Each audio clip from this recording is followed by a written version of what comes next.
The Ghost Girl's Revenge. Chapter 2. The Truth Revealed. When Arlie arrived at the big dark house, she went to the locked room.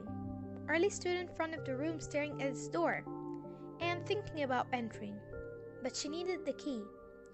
She searched and searched. Then she entered Mr. Dylan's office. The key was in one of the drawers of the desk. The courageous girl opened the door of the band room. Once she entered, the door was quickly locked behind her, and she couldn't open it even with the key. The poor girl tried to find anything to help her get out, or even understand what was going on. The answer was there in no time. Arlie found an old book which was covered with dust. It was written by Mr. Dylan. Everything about the house was written in this old book. In the first page, there was a note saying, if you read this book, you would see things that you have never seen in your whole life. Imposed that Arlie would fear from reading it, but she did the opposite. She opened the book and started reading. 98 years ago, there was a family composed from a father, mother, and two daughters, Jillian and Jessie. Jillian was 16 years old, and Jessie was 13. Jillian had paralysis, so she needed a maid to take care of her, because both of the parents were most of the time at work. The maid was called Lauren. Jillian just pretended to be nice to Lauren in front of her parents, but in real, she used to treat her in a very bad and a cruel way. She was always giving hard orders to the poor maid. She also used to scream in anyone's face, even her sister. That was why Jessie hated Jillian. A few years later, Jillian got sick, and she went to the hospital. The doctors said that she must stay in the hospital for some days. Of course, the cruel girl treated the nurses in a bad way, as usual.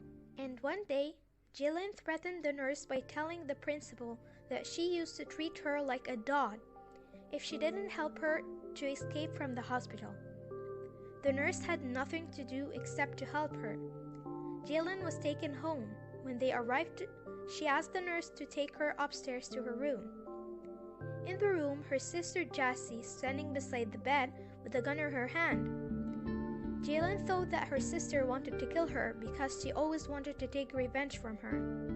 But it turned out that there was a monster behind Jillian. Jessie tried to shoot on that monster, but the shot hit her sister. The monster took the dead girl's body and ran away, and the room of the girl was locked forever.